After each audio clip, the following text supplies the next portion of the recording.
Selamat siang saudara-saudara sekalian. Apa kabarnya? Semoga sehat selalu, tidak kurang sesuatu apapun di masa pandemi COVID-19 ini. Kembali lagi saya live hari ini untuk membahas beberapa hal ya. Satu yang menjadi kontroversi itu adalah adanya tim expert. Sudah menjadi headline di beberapa koran regional ya. Di satu sisi ini memang sensitif sekali ya, karena saat-saat bencana seperti ini tiba-tiba fokus kita lari ke uang, itu bagaimana begitu ya, kesannya bisa jadi negatif lagi ini. Kita berusaha untuk bekerja bersama-sama menanggulangi pandemi ini. Tiba-tiba ada isu lagi yang muncul soal honor tim expert yang tertulis itu kurang lebih 900.000 per jam kalau tidak salah. Dan itu menjadi polemik gitu ya. Ya memang ini ya, kita tidak tahu ya apakah honor itu per kegiatan atau per bulan. Kita juga tidak tahu. Terlepas dari berbagai kontroversi ini yang mungkin saja itu orang sebut framing dan lain-lain ya. Yang penting bagi kita sekarang itu adalah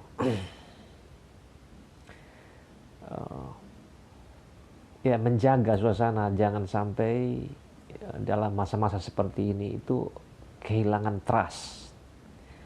Masyarakat kehilangan kepercayaan terhadap pemerintah. Karena kalau itu hilang, itu bisa berbahaya ya. Ketika orang sudah tidak percaya terhadap pemerintahnya, maka ya, dia akan bisa jadi ya, yang sederhana itu adalah tidak patuh. Untuk apa? Maksudnya pemikirannya, untuk apa kita percaya kepada pemerintah yang mungkin dalam tanda kutip ya, dalam tanda kutip tidak dapat dipercaya gitu. Karena ketika muncul isu ini atau kontroversi ini, orang akan bertanya-tanya, ada apa di balik semua ini? Siapa yang mengambil keuntungan ya? Apakah ada oknum-oknum tertentu yang bermain? Dan masih banyak lagi ya hal-hal yang, jadi kecurigaan itu pasti ada ya. Apalagi ini di dunia kesehatan kan gitu ya. Sektor kesehatan itu sektor yang unik sekali ya. Di sana ada ketidakpastian, di sana ada apa istilahnya, ketidakseimbangan informasi, di sana ada eksternalitas ya. Itu ciri yang paling membedakan sektor kesehatan dengan sektor yang lain. Terutama yang berkaitan dengan kecurigaan publik tadi, karena ada ketidakseimbangan informasi. Kadang-kadang di kesehatan itu kita tidak tahu. Maksudnya ada banyak orang yang hanya tahu sedikit kan. Ya mungkin di sektor kesehatan tuh lebih tahu banyak gitu. Nah dalam jurang atau ada gap informasi antar pelaku itu bisa terjadi hal-hal yang kalau dalam bahasa Inggrisnya supply induced demand, supply reduced demand, ya. Kalau orang yang belajar ekonomi kesehatan, itu hal kecil di dalam apa namanya pelayanan kesehatan. Tapi isu mengenai atau kontroversi mengenai tim expert ini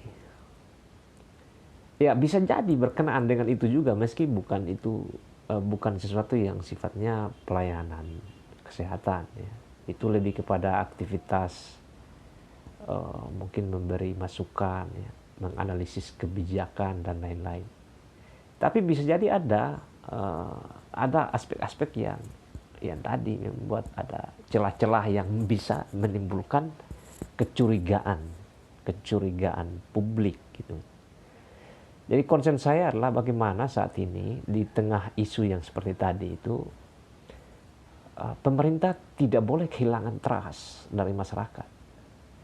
Nah, caranya supaya trust itu atau kepercayaan itu tetap terjaga adalah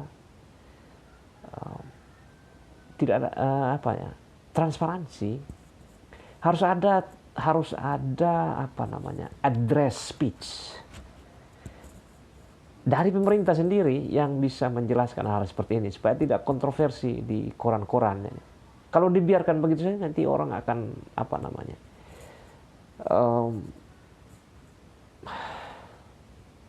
dibiarkan menafsir sendiri.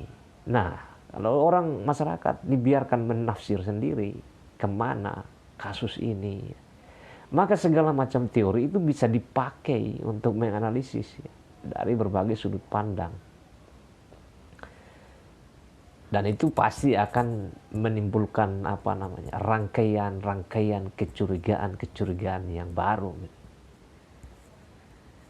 Jadi harus ada address speech-nya dari pemerintah, ya. Harus jelas gitu, ya. Yang kedua, ini kalau isu ini tidak dibereskan juga, itu bisa jadi akan mengurangi semangat kerja daripada relawan-relawan yang saat ini mungkin sedang bekerja, ya. Terutama relawan-relawan yang ada di tingkat bawah gitu. Yang di tingkat bawah ini kan mungkin kalau kita sebut relawan, ya, berarti ya dia orang dengan segala kesediaannya mengorbankan waktu dan lain-lain untuk turut bekerja menanggulangi pandemi ini. Nah, mungkin saja mereka tidak punya gaji, tidak punya honor, ya, hanya mungkin punya uang operasional gitu. Nah, kalau kontroversi dari pembayaran honor tim expertnya ini, pemerintah provinsi ini tidak cepat diselesaikan, saya boleh curiga ini relawan-relawan yang di bawah juga akan mungkin berpikir, kita capek-capek kerja di bawah, yang di atas itu lain gitu maksudnya. Ini menjadi problem tersendiri, ya. Jadi secepatnya, saya berharap sih pemerintah secepatnya mengadres atau menyelesaikan persoalan ini, ya, secara arif. Jangan dibiarkan menggantung seperti ini. Dari kemarin baca koran, hari ini juga muncul lagi di koran, ya. Jadi polemik terus. Lama-lama kita semua ini istilahnya, orang Kupang bilang baku cakar terus, ya. Nah, itu susah itu. Jadi harus ada address speech dari pemerintah. Yang berikut lagi adalah soal, memang di masa-masa bencana seperti ini kita punya riwayat ada riwayat korupsi dalam penanganan bencana, ya. Ini kalau Anda atau pemirsa semua yang mendengar siaran ini, itu bisa buka Google dan cari tahu sendiri berapa banyak kasus yang terjadi, ya, kasus pidana, ya, berkaitan dengan dana penanggulangan bencana. Itu dalam catatan ICW dan lain-lain, itu ada di internet, banyak sekali ya. Belum lagi kasus-kasus yang terkait dengan pidana korupsi di sektor kesehatan, itu juga banyak sekali. Dan sekarang saat bencana digabung lagi dengan sektor kesehatan yang unik, maka potensi itu sangat besar. Karena potensinya sangat besar terjadi penyalahgunaan, ya maka harus dicegah. Kunci untuk mencegah semua ini sebenarnya satu saja ya, hanya transparansi. Sisanya yang lain itu ya mungkin ya bisa dipakai lah, tapi intinya transparansi dari penyelenggara negara, transparansi dari yang menerima layanan, kemudian juga transparansi dari proses itu. Jadi harus terbuka semuanya supaya bisa bisa ada mekanisme check and balances. Kemudian juga kalau perlu daerah itu membuka. Ada banyak praktek di negara-negara lain, anggarannya itu dibuka ke publik, orang bisa akses. Rasionalisasi anggaran, refocusing anggaran untuk penanganan COVID itu dipakai untuk apa saja. Nah ini kan banyak publik tidak tahu. Kalau di desa kita paksa untuk mereka publish APBDes-nya, mengapa di pemerintah daerah kok tidak bisa dipublish agar orang bisa tahu? Mengapa di pusat kok tidak dipublish agar orang bisa tahu? Hal-hal yang memang harus dipublish. Ini kan semacam ketidakadilan ya. Kalau desa kita paksa untuk publish, kenapa pemerintah kabupaten, pemerintah provinsi, pemerintah pusatnya tidak mau publish? Ini namanya standar ganda ya. Kalau mau demokrasi, mau transparansi semuanya. Ya tentunya transparansi dengan catatan ya tidak melanggar undang-undang keterbukaan informasi publik KIP itu. Memang ada data-data tertentu yang memang tidak boleh dipublish secara umum. Tapi kan data-data mengenai anggaran untuk pengelolaan masalah publik itu kan mestinya bisa dipublish. Ini kita tidak adil nih terhadap desa. Ya.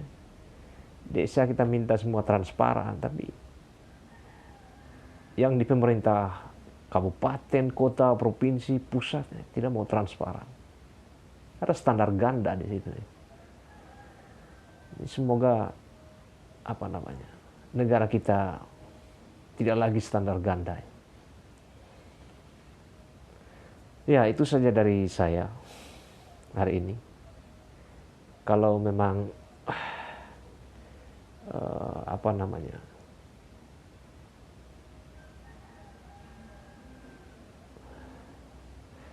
kalau memang ada yang kurang berkenan ya saya minta maaf gitu ya. Saya yakin ini lanjutan sedikit. Saya yakin ada banyak orang-orang yang bekerja dengan hati yang tulus gitu ya. Tulus untuk membantu dalam penanganan COVID ini.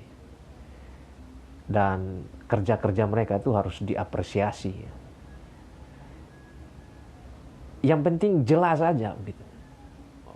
Harus aturan mainnya gitu. Supaya jangan menimbulkan kontroversi. Jangan sampai saudara-saudara yang bekerja tulus ini semangatnya jadi kendor ya, gara-gara kontroversi ini. Jangan dipermainkan seperti itu ya. Tapi bagi mereka yang memang tidak bekerja lalu dapat, ya itu sungguh sangat tidak elok ya, tidak bagus ya. Harusnya secara etis ya tidak mengambil. Tapi bagi mereka yang bekerja ya mereka pantas untuk mendapatkan. Ya. Mereka pantas untuk mendapatkan ini. Karena namanya juga manusia kan ya dia mungkin korban sumber daya untuk bisa memberi bantuan penanganan. Ya, harus diapresiasi oleh pemerintah. Yang masalah ini yang tidak pernah kerja tetapi dapat, atau orang lain yang bekerja dia yang dapat. Nah, itu yang itu yang bikin repot itu. Jadi semoga kontroversi ini cepat selesai. Harus ada address speech dari gubernur ya. Supaya orang tidak curiga dan juga kepercayaan tetap terjaga melalui transparansi ya. Jangan ada standar ganda gitu. Jangan publik dibiarkan bimbang dan ragu ya. Jangan publik dibiarkan curiga mencurigai satu dengan yang lain. Terima kasih ya. Kalau ada pertanyaan silakan. Kalau tidak ada, saya cukupkan sampai di sini ya.